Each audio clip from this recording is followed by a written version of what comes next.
And next up, Roger Lemaitre, President and CEO of Homeland Uranium TSX Venture HLU. Homeland is a uranium exploration company focused on the Coyote Basin and Crossbones uranium projects in northwestern Colorado. Been working with Roger for about 8 months now or so. He's been a pleasure to work for. He's a wealth of experience of knowledge in the uranium sector. I've actually met very few people that can talk circles about the uranium market more than Roger. So I do want some Q&A from my uranium bugs out there, my uranium bulls, because this guy will be able to answer them hands down. Roger, let's take it away from there. Well, hey, thank you very much, and welcome to our talking about Homeland Uranium. Appreciate your time. It's very busy, middle of the day, to hear about the uranium story about a company our size. So appreciate your time. And with that, we'll jump right into it. So this is the newly minted, fresh off the press disclaimer and forward-looking statement. So make sure you memorize this, please. What our vision is to be a U.S. focused company that develops meaningful balance to the market. And what we mean by meaningful is there's a lot of companies in the space in the U.S. that pick up little bits and pieces of resources here, there, and everywhere. Yet, even if they could bring those to production, they don't have a meaningful impact on the dent of supply deficit in the US of 48 million pounds a year. So we define it as a project that has potential to produce over 1 million pounds a year for at least 10 years. And that's kind of our goal. And that doesn't sound huge by Athabasca standards, but it's certainly large by global standards. And that's a pretty auspicious goal. Our company, we're a year old here in 2 weeks now. So we're fairly new at things. You can see on a market cap basis, we're relatively small compared to the producers and some of the peers in our space in the US. And for us, it's all about converting our large historical resource base that we've got in Colorado into current resource standards under 43101. And we're hoping that that will convince investors that this company is worth more than it is today. Our market cap as of yesterday evening, just a little under $33 million. We have a relatively small amount of shares outstanding, relatively tightly held, but we do trade extraordinarily well. We're trading around 1 million shares a day between the OTCQB and the Venture Exchange. So we're actually quite liquid considering that, about only 2/3 of our shares are actually free trading, not in escrow right now. Our board is crazily talented and seriously experienced. When these guys were proposed to me as to become board members when we started this company a year and a half ago, I thought we'd be lucky to get one of these guys on the board, led by Eugene and Mark. They're legends in the capital market space in Canada, particularly in the junior sector. I couldn't believe they all want to be on board, and I think that has a whole lot to do with our value proposition. Our VP Exploration, Nancy No More, has been there, done that, been involved in many discoveries. And Joel, our CFO, knows how to start up companies. So it's a very, very strong team, and everybody has that. But getting into uranium itself, I've been in the uranium business since 2001. It was pretty tough back then.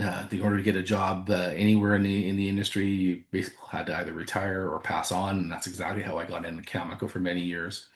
And what strikes me about the last 2 years in the space, any one of these things, and we can talk through any one of these points at infinite detail.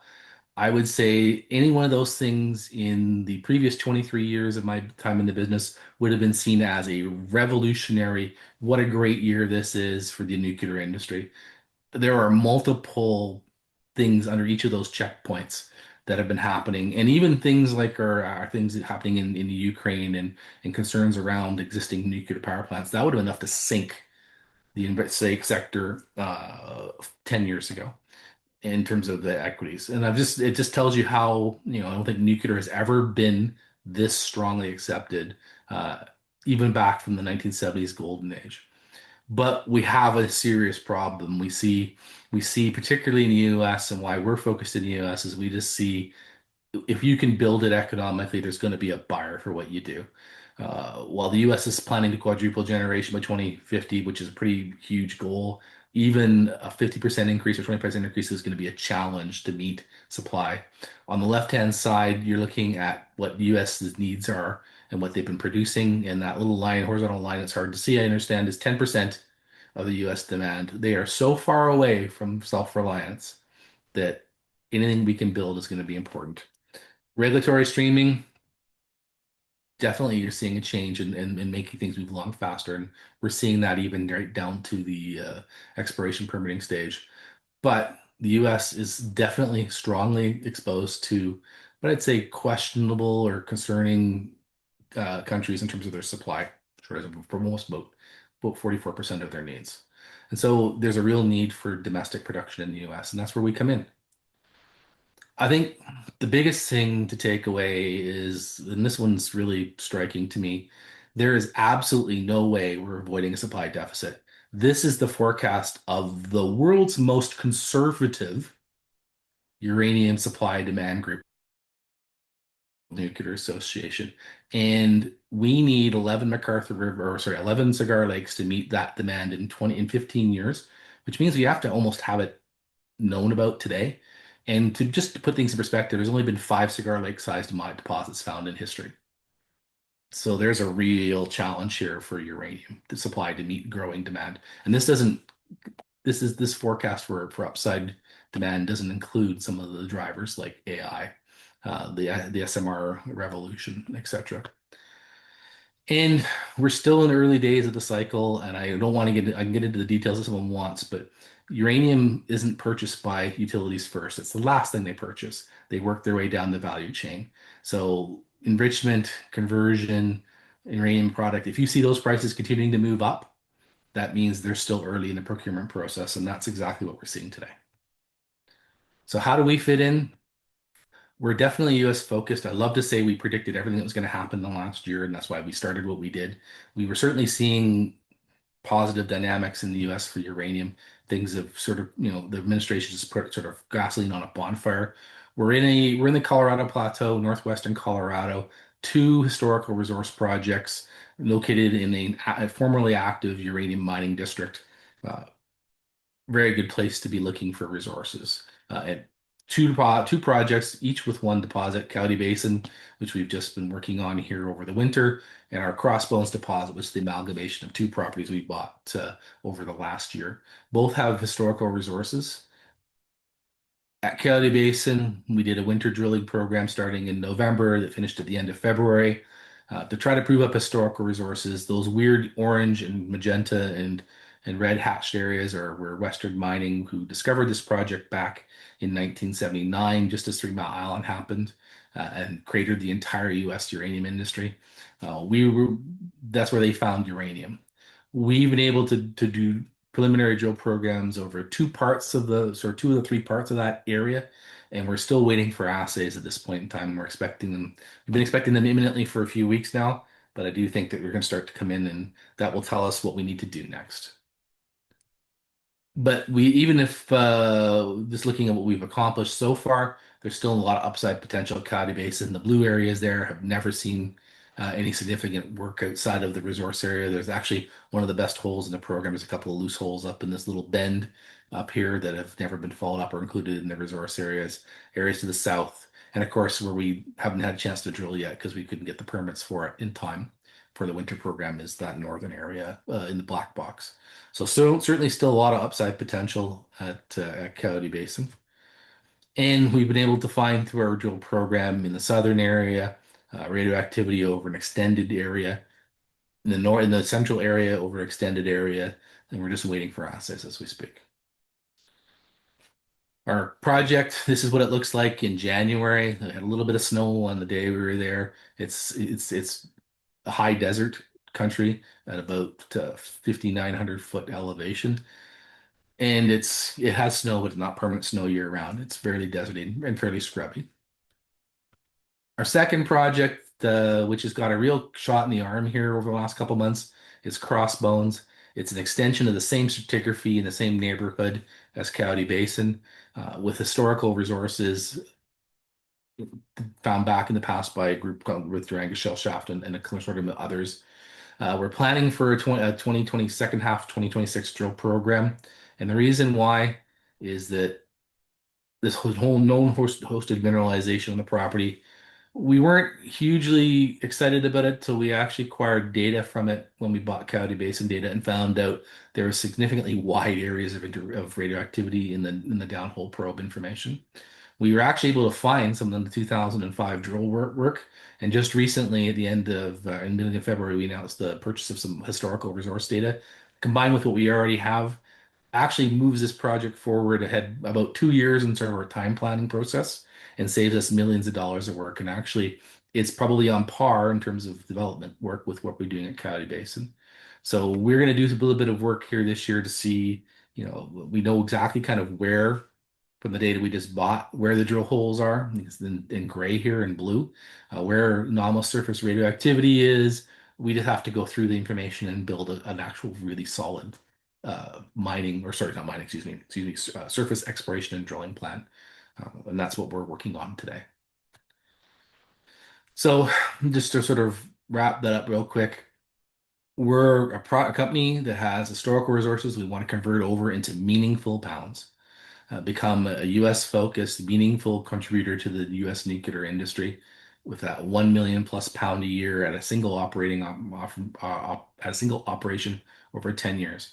What excites me about our projects is they're 25 miles or 40 kilometers apart.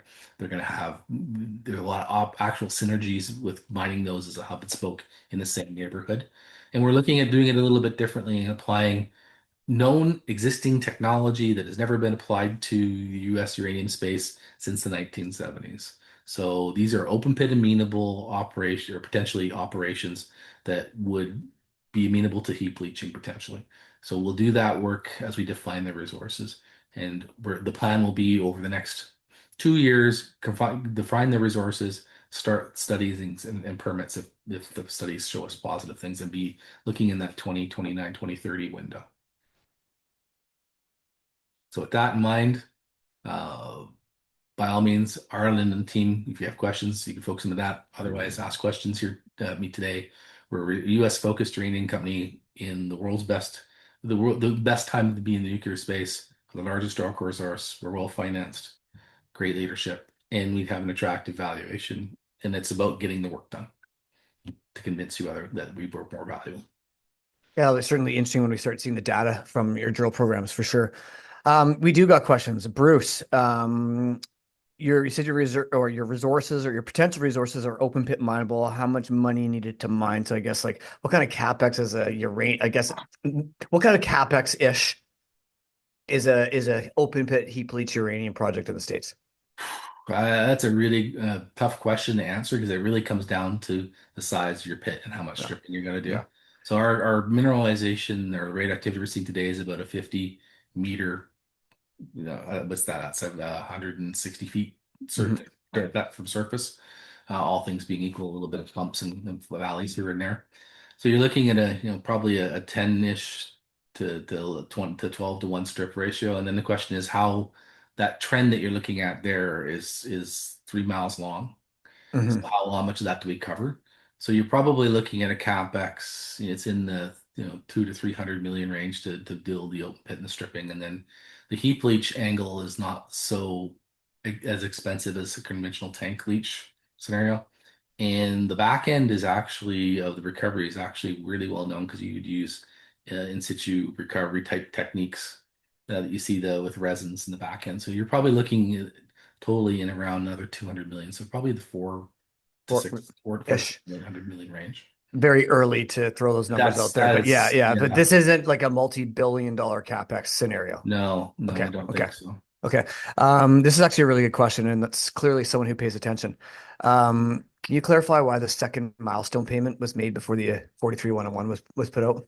It was a require. We had a time deadline as well as a results deadline. The time deadline came up, and there was I will say that our view of that deadline was different than the vendor's view of the deadline in terms of the date, and then we would have had the results back in time. But having it reviewed by council, they agreed with the vendor. So basically, pay it or lose it. Yeah. Yeah. Okay. Okay. All right. So I want to talk a little bit more of your background. I think you're a very humble person. But Roger, you spent a lot of time at Cameco. What was your job there? I originally started when someone passed away, quite frankly, and they were needing a person. That's how dead the industry was in 2001. I worked in the field with spinning out company UEX Corporation, and then at Rabbit Lake, extending that operation in the early days. I moved on to managing Saskatchewan exploration projects and being involved in their mergers and acquisitions team in the last run. So 2004 or 4, 5, 6, I was sorry, 5, 6, 7, and beginning of 8, doing a little bit of mergers and acquisitions type work. And then as they were global at the time, they moved me into running the global exploration portfolio of operations. Before management changed and I was asked to leave, and then I eventually joined UEX Corporation and managed that group for 9 years, managing to work that in the post Fukushima era up to the beginning of the run here, when we got put into play, doubled the resources, quadrupled the market cap, managed to keep things going for 9 years. Um, you want to build meaningful pounds in the US. Okay. Yes. Yet the Athabasca Basin is clearly where the high grade is, the excitement is. Talk to me about that. Why the US? And you've got a lot of experience in the basin as well. So this is, I think, a good question. Yeah, I think for a company, when we started looking this about a year and a half or so ago, the question really was there's two key reasons.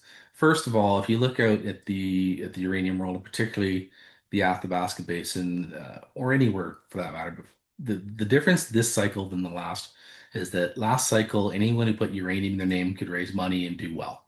Investors did really well if you got in at the right time. This time around, investors are way more attuned to what's going on because there was no junior sector back in 2004 in the uranium space, and now they want resources.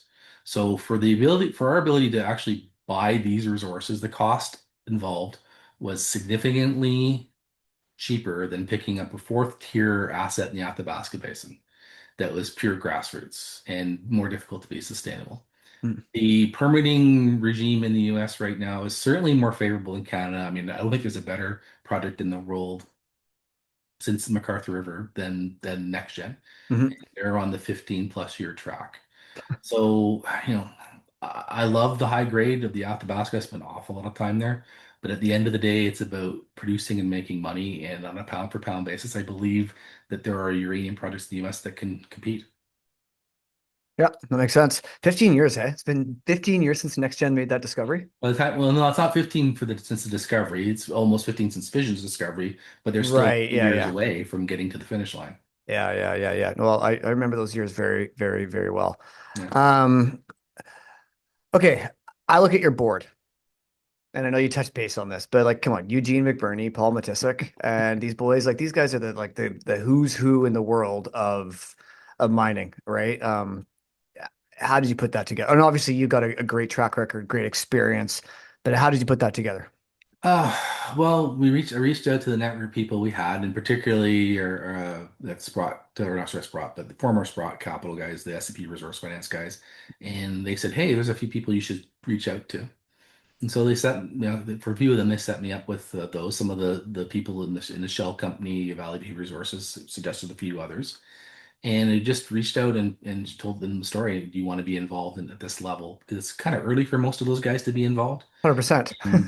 And they liked the proposition and they were happy to be involved. I really can't say it was a lot more depth to it than that. I mean, we didn't have to hold a knife point or gun point or whatever to get them to join. They were keen to be involved. And so they jumped on board. And like I said, I thought when that list came to me of people we should reach out to, that if we got one of those, it would be a coup. Hmm. Okay, we just got a couple quick minutes here. Talk to me about the value of the information that you acquired on this crossbones here, and like, is that going to affect or kind of change your plans and your priorities moving forward?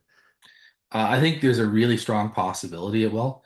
And so the answer is conceptually when we bought the data, and now, before we bought this recent data set, we bought a data set for Coyote Basin, and with it came a whole bunch of drill holes done by Ant Schultz and Anfield back in the 1970s on the Crossbones project.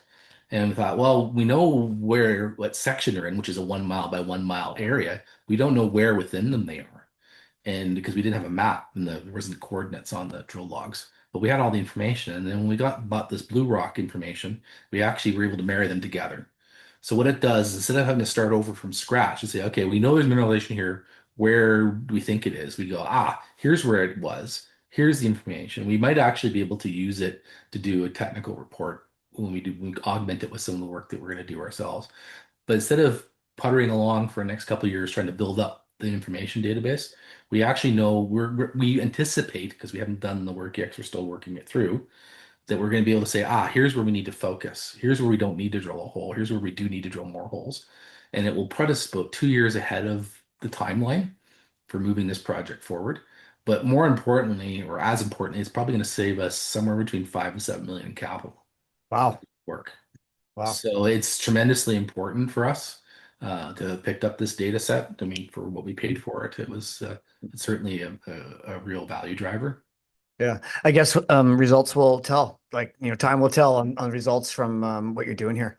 I Um, think realistically, it'll put, instead of having Coyote Basin as our one and Crossbones as two, it kind of goes. Now you go, which one's better? yeah. Well, I guess the speed to market might be your answer, right? Which one can you take to market quicker? Roger, thank you so much for your time. Love working with you, man. I just love working with you, Roger. You're such a good person and lots of values and very experienced and know this industry well and got some really good financial backing. So let's see how this plays out. Well, thank you everybody for taking the time and Marlon for having us at your this amazing conference. Yeah, thank you so much, Roger.